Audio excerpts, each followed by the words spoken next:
TAT એ સામાજિક વિજ્ઞાન ધોરણ 10 એમાં ચેપ્ટર 1 હવે આપણે જોવાનું છે આજે. તો પાઠ્યપુસ્તક પર આધારિત વન લાઇનર પ્રશ્ન જવાબ છે. એમાં પ્રશ્ન પહેલો જોઈએ તો સમુદ્રની ઉત્તરે અને હિમાલયની દક્ષિણે કયું સ્થળ આવેલું છે? જવાબ આવશે ભારત વર્ષ. ત્યાર પછી આપણે બીજો પ્રશ્ન જોઈએ તો ભારતમાં શુભ કાર્ય પ્રસંગે લેવાતા સંકલ્પોમાં કયા શબ્દોનો ઉપયોગ થાય છે? જવાબ આવશે ભારત વર્ષ, ભારતખંડ, જંબુદ્વીપ, આર્યાવર્ત વગેરે. ત્યાર પછી ત્રીજો પ્રશ્ન જોઈએ તો વિસ્તાર અને જનસંખ્યાની દ્રષ્ટિએ ભારત કેટલામું સ્થાન ધરાવે છે? જવાબ જોઈએ તો વિસ્તારની દ્રષ્ટિએ 7મું અને જનસંખ્યાની દ્રષ્ટિએ 2જું. એ 2011ની વસ્તી મુજબ છે. ત્યાર પછી ચોથો પ્રશ્ન છે ભારતની સંસ્કૃતિમાં શાનો અનુભવ પ્રાપ્ત થાય છે? જવાબ આવશે સત, ચિત્ત અને આનંદ. ત્યાર પછી પાંચમો પ્રશ્ન જોઈએ તો ભારતીય સંસ્કૃતિના કયા મૂલ્યો આજે વિશ્વભરમાં પ્રશંસા અને સ્વીકાર થયો છે? જવાબ આવશે અહિંસા અને શાંતિના મૂલ્યો. ત્યાર પછી છઠ્ઠો પ્રશ્ન જોઈએ તો ભારતના ભવ્ય વારસાના નિર્માણ અને ઘડતર માટે કોનો ફાળો છે? જવાબ આવશે અનેક ઋષિમુનિઓ, સંતો, વિદુષીઓ, વિદ્વાનો, ચિંતકો, કલાકારો, કારીગરો, વૈજ્ઞાનિકો, સંશોધકો, સાહિત્યકારો, શિક્ષણશાસ્ત્રીઓ, રાજનીતિજ્ઞો, ઇતિહાસકારો, સમાજ સુધારકો વગેરે.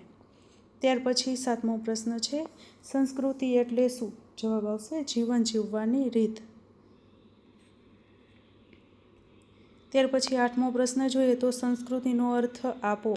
જવાબ આવશે માનવ મનનું ખેડાણ અને તેમાં માનવ સમાજની ટેવો, મૂલ્યો, આચાર વિચાર, ધાર્મિક પરંપરાઓ, રહેણી કરણી અને જીવનને ઉચ્ચતમ ધ્યેય સુધી લઈ જતા આદર્શોનો સરવાળો. એમાં આ પ્રશ્ન તરીકે હોય અને આ જવાબ તરીકે આવી શકે છે.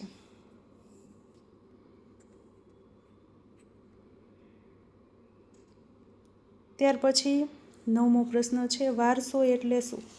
જવાબ આવશે આપણને આપણા પૂર્વજો તરફથી મળેલી અમૂલ્ય ભેટ. આમાં પણ એવું જ છે, આમાં પ્રશ્ન તરીકે આવી શકે અને જવાબ છે પ્રશ્ન છે જવાબ તરીકે આવી શકે છે. ત્યાર પછી 10મો પ્રશ્ન જોઈએ તો ભારતના વારસાના કેટલા ભાગ પડે છે અને કયા કયા? જવાબ આવશે 2 ભાગ પડે છે. કયા? તો ભારતનો પ્રાકૃતિક વારસો અને ભારતનો સાંસ્કૃતિક વારસો. ત્યાર પછી 11મો પ્રશ્ન જોઈએ તો પ્રકૃતિ, પર્યાવરણ અને માનવ જીવનની વચ્ચેના નિકટતમ સંબંધોનું નિર્માણ એટલે શું? જવાબ આવશે પ્રાકૃતિક વારસો. ત્યાર પછી 12મો પ્રશ્ન જોઈએ તો પ્રકૃતિ સાથેનો આપણો વ્યવહાર શ્રદ્ધાપૂર્વક હોવાના ઉદાહરણો આપણને શેમાંથી જોવા મળે છે? જવાબ આવશે પંચતંત્રની વાર્તાઓ અને બૌદ્ધ ધર્મની જાતક કથાઓ. પ્રશ્ન 13 છે આપણા લોક સંગીત અને શાસ્ત્રીય સંગીતમાં કોની સાથેનો સંબંધ જોવા મળે છે? જવાબ આવશે ઋતુઓ અને પ્રકૃતિ સાથેનો. ત્યાર પછી 14મો પ્રશ્ન જોઈએ તો આપણા ગીતો, તહેવારો, કવિતાઓ, ચિત્રોમાં શેનું નિરૂપણ જોવા મળે છે? જવાબ આવશે પ્રકૃતિ અને ઋતુચક્રનું. ત્યાર પછી 15મો પ્રશ્ન છે નિસર્ગોપચાર એટલે કે નેચરોપેથી, આયુર્વેદિક છે, યુનાની જેવી ચિકિત્સા પદ્ધતિ શાના પર આધારિત છે? જવાબ આવશે પ્રકૃતિ. ત્યાર પછી 16મો પ્રશ્ન જોઈએ તો તરાઈના જંગલો ક્યાં આવેલા છે? જવાબ આવશે હિમાલયમાં. ત્યાર પછી 17મો પ્રશ્ન જોઈએ તો હિમાલયમાં કયા યાત્રાના સ્થળો આવેલા છે? જવાબ આવશે અમરનાથ, બદ્રીનાથ, કેદારનાથ. ત્યાર પછી 18મો પ્રશ્ન જોઈએ તો ભારતીય સંસ્કૃતિ કઈ નદીના કિનારે પાલન પોષણ પામી છે? જવાબ આવશે સિંધુ અને રાવી.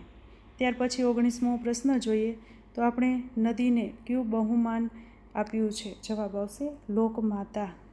ત્યાર પછી 20મો પ્રશ્ન જોઈએ તો ભારતમાં કયા વૃક્ષોની પૂજા કરવામાં આવે છે? જવાબ આવશે વડ, પીપળો, તુલસીની. ત્યાર પછી 21મો પ્રશ્ન જોઈએ તો વટ સાવિત્રી વ્રતમાં શેની પૂજા કરવામાં આવે છે? જવાબ આવશે વડની. ત્યાર પછી 22મો પ્રશ્ન જોઈએ તો આપણે ઔષધિ માટે કયા વૃક્ષોનો ઉપયોગ કરીએ છીએ? જવાબ આવશે હરડે, આંબળા, બહેડા, કુંવરપાઠું, અરડુસી, લીમડો વગેરે. ત્યાર પછી 23મો પ્રશ્ન જોઈએ તો વિશ્વમાં એશિયાઈ સિંહ ક્યાં જોવા મળે છે? જવાબ આવશે ગુજરાતના ગીરના જંગલોમાં. ત્યાર પછી 24મો પ્રશ્ન જોઈએ તો આપણા દેશના દેવદેવીઓના વાહન તરીકે કોને સ્થાન અપાયું છે? જવાબ આવશે વાઘ, મોર, મગર, ગરુડ વગેરે. ત્યાર પછી 25મો પ્રશ્ન જોઈએ તો આપણી રાષ્ટ્રીય મુદ્રામાં કયા પ્રાણીઓની આકૃતિ મૂકીને તેનું મૂલ્ય આંક્યું છે? જવાબ આવશે 4 સિંહ, ઘોડો, હાથી તથા બળદ. આ પ્રશ્ન છે એ પૂછેલો હતો 2023માં. ત્યાર પછી 26મો પ્રશ્ન જોઈએ તો સાંસ્કૃતિક વારસો એટલે શું? જવાબ આવશે માનવ સર્જિત વારસો. ત્યાર પછી 27મો પ્રશ્ન જોઈએ તો માનવીએ પોતાના કુનેહ, બુદ્ધિ, ચાતુર્ય, આવડત અને કલા કૌશલ્ય દ્વારા જે કંઈ પ્રાપ્ત કર્યું કે તેનું સર્જન કર્યું છે તેને શું કહે છે? જવાબ આવશે સાંસ્કૃતિક વારસો. ત્યાર પછી 28મો પ્રશ્ન જોઈએ તો કયા સમયગાળાથી ભારતે વિશ્વની પ્રજાઓને સાંસ્કૃતિક વારસાઓની ભેટ આપી છે? જવાબ આવશે પ્રાગ ઐતિહાસિક. ત્યાર પછી યાદ રાખજો 29મો પ્રશ્ન છે શિલ્પ સ્થાપત્યની કળા કેટલા વર્ષ જૂની છે? જવાબ આવશે 5000 વર્ષ જૂની છે.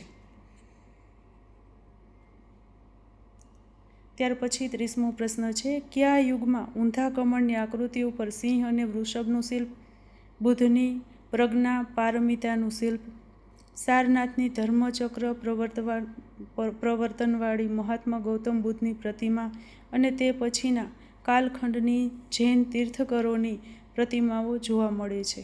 જવાબ આવશે મૌર્ય યુગ. ત્યાર પછી 31મો પ્રશ્ન જોઈએ તો કયા રાજાઓના સમયની ઇલોરાની ગુફાઓ છે? જવાબ આવશે રાષ્ટ્રકૂટ. યાદ રાખજો. ત્યાર પછી 32મો પ્રશ્ન જોઈએ તો શાંતિ નિકેતન ક્યાં આવેલ છે? જવાબ આવશે કોલકાતામાં.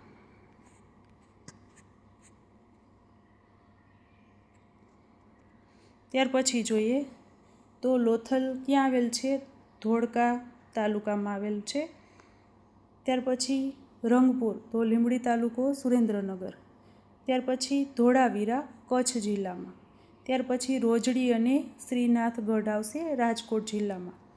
ત્યાર પછી જોઈએ તો 34મો પ્રશ્ન છે માં કીર્તિ તોરણ તો વડનગર. સમ્રાટ અશોકનો શિલાલેખ જૂનાગઢ આવશે. સૂર્ય મંદિર મોઢેરા આવશે. દરવાજો ચાંપાનેર.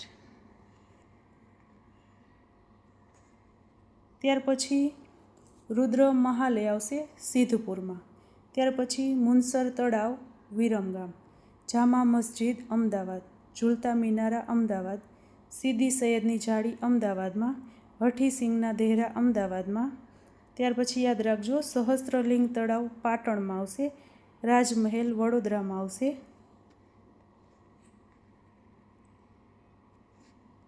ત્યાર પછી મહાબત ખાનનો મકબરો જૂનાગઢમાં આવશે. પારસી અગિયારી નવસારીમાં આવશે. ત્યાર પછી 35મો પ્રશ્ન જોઈએ આપણે. એમાં અંબાજી બનાસકાંઠામાં આવેલું છે. બહુચરાજી મહેસાણામાં આવેલું છે. મહાકાલી માતાજી પાવાગઢ પંચમહાલમાં છે. મીરા દાતાર ઉનાવા મહેસાણામાં છે. જૈન તીર્થ પાલીતાણા ભાવનગરમાં છે. ત્યાર પછી જોઈએ તો રણછોડરાયજી મંદિર ડાકોર ખેડામાં છે.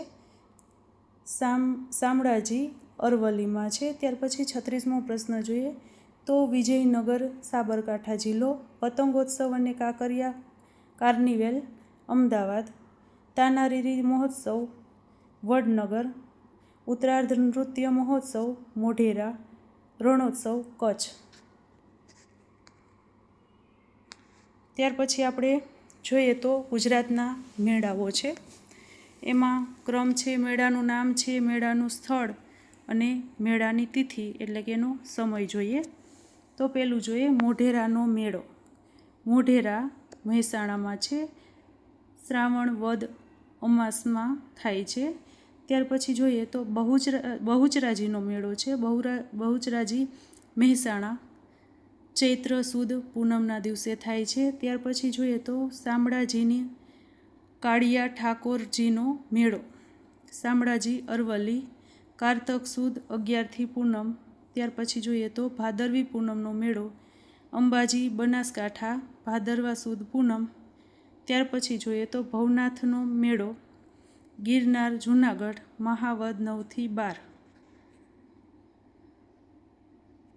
ત્યાર પછી જોઈએ તો તરણેતરનો મેળો છે તરણેતર સુરેન્દ્રનગર ભાદરવા સુદ 4થી 6. 7મું છે ભડિયાદનો મેળો ભડિયાદ અમદાવાદ રજબ માસની તારીખ 9, 10, 11. ત્યાર પછી 8મું જોઈએ નકળંગનો મેળો કોળિયાક ભાવનગર ભાદરવા વદ અમાસ. ત્યાર પછી 9મું જોઈએ તો માધવપુરનો મેળો માધવપુર પોરબંદર ચૈત્ર સુદ 9થી 13. ત્યાર પછી જોઈએ તો વૌઠાનો મેળો ધોળકા અમદાવાદ કારતક સુદ પૂનમ.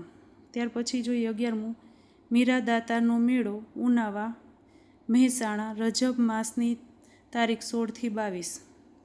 ત્યાર પછી જોઈએ તો ડાંગ દરબારનો મેળો આહવા ડાંગ ફાગણ સુદ પૂનમ.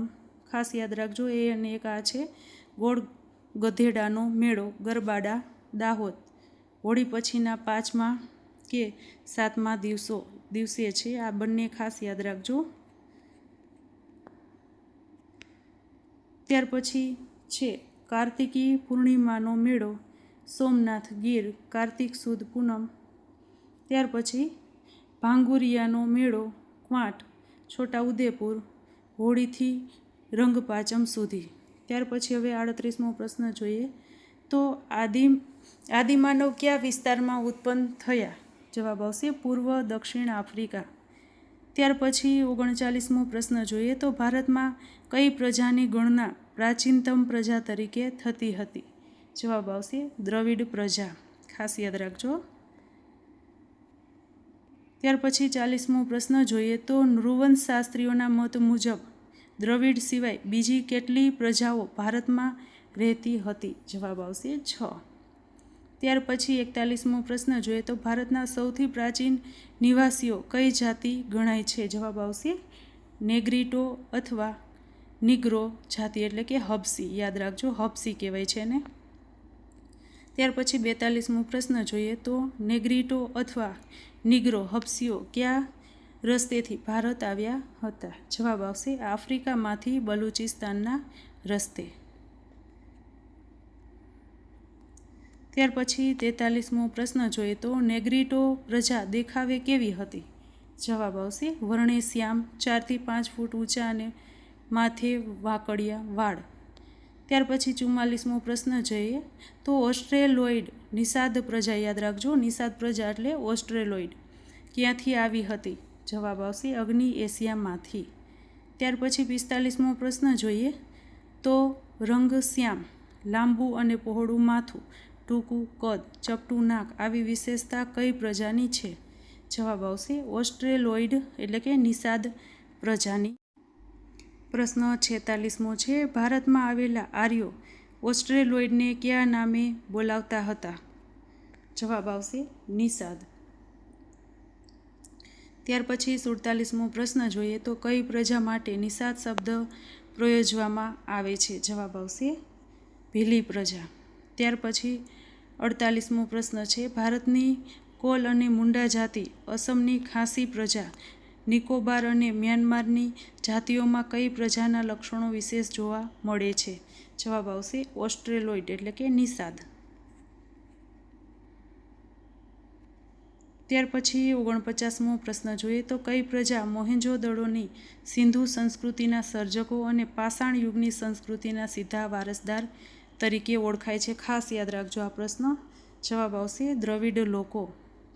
ત્યાર પછી 50મો પ્રશ્ન જોઈએ તો ક્યાંથી આવેલી વિવિધ પ્રજાની ભાષા અને સાંસ્કૃતિક લક્ષણો ટકી રહ્યા છે? જવાબ આવશે ઉત્તરમાંથી. ત્યાર પછી 51મો પ્રશ્ન જોઈએ તો દ્રવિડ લોકો કોની પૂજા કરતી હતી? જવાબ આવશે પાર્વતી અને શિવની. ત્યાર પછી 52મો પ્રશ્ન જોઈએ તો દીપ ધૂપ અને આરતીથી પૂજા કરવાની પરંપરા કઈ પ્રજાએ આપી હોવાનું મનાય છે? જવાબ આવશે દ્રવિડોએ. ત્યાર પછી 53મો પ્રશ્ન જોઈએ તો પ્રકૃતિ પૂજા પશુ પૂજા વગેરે કોની ભેટ છે? જવાબ આવશે દ્રવિડોની. ત્યાર પછી 54મો પ્રશ્ન જોઈએ તો કોના મૂળ દેવો આર્યોએ સ્વીકારી લીધા અને તેમને સંસ્કૃતિના દેવો તરીકે પુનઃસ્થાપ્યા? જવાબ આવશે દ્રવિડો. પ્રશ્ન 55મો છે દ્રવિડોમાં કોની સંસ્કૃતિ ઊંડે સુધી વ્યાપી ગઈ?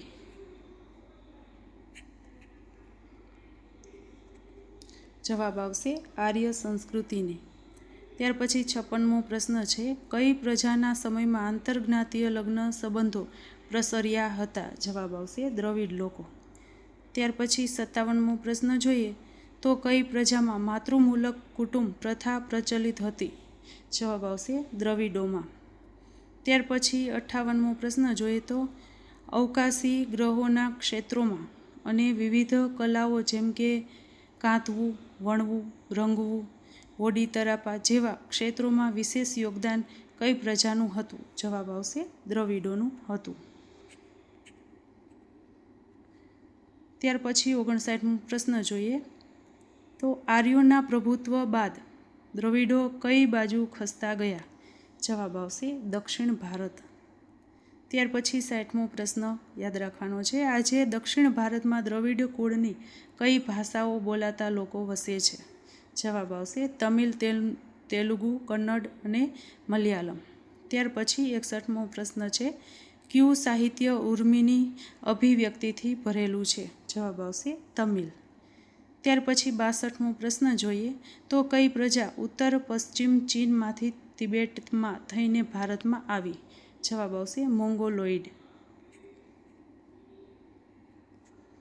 ત્યાર પછી 63મો પ્રશ્ન જોઈએ તો કઈ પ્રજાએ ઉત્તર આસામ, સિક્કિમ, ભૂતાન, પૂર્વ બંગાળ વગેરેમાં વસવાટ કર્યો? જવાબ આવશે મોંગોલોઇડ. ત્યાર પછી 64મો પ્રશ્ન જોઈએ તો કઈ પ્રજાનો વર્ણ છે અહીંયા વર્ણ પીળો, ચહેરો ચપટો, ઉપસેલા ગાલ અને બદામી રંગની આંખો જેવા શારીરિક લક્ષણો ધરાવતી હતી? જવાબ આવશે મોંગોલોઇડ.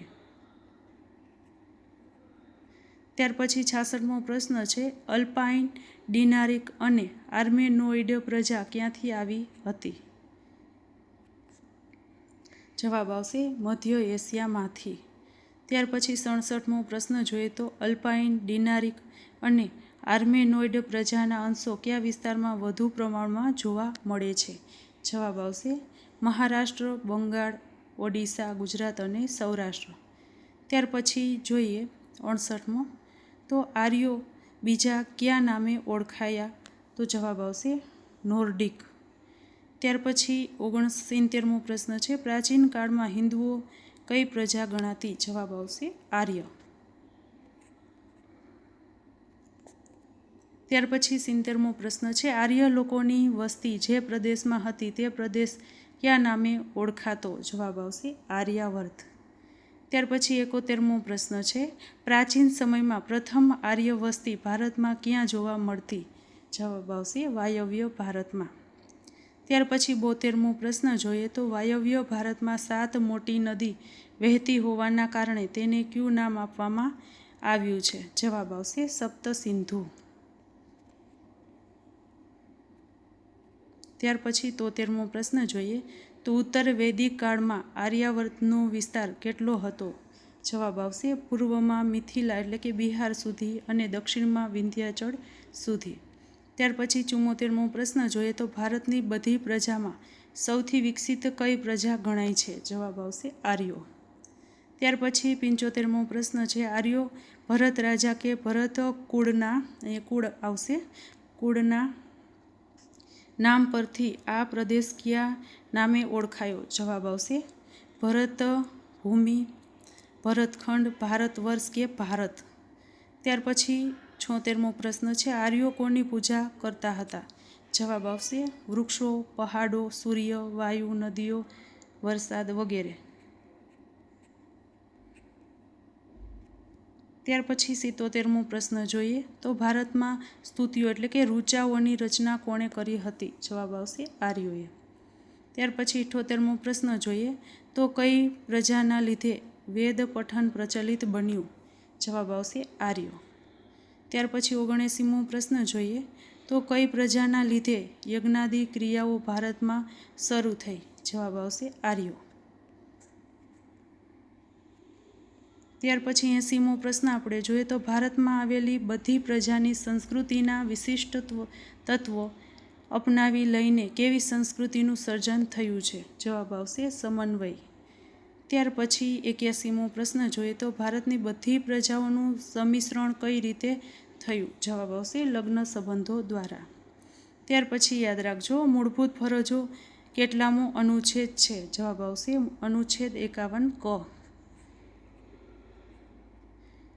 ત્યાર પછી જોઈએ 83મો પ્રશ્ન આપણા વારસાનું જતન અને સંરક્ષણ માટે કેટલામી ફરજો આપેલી છે?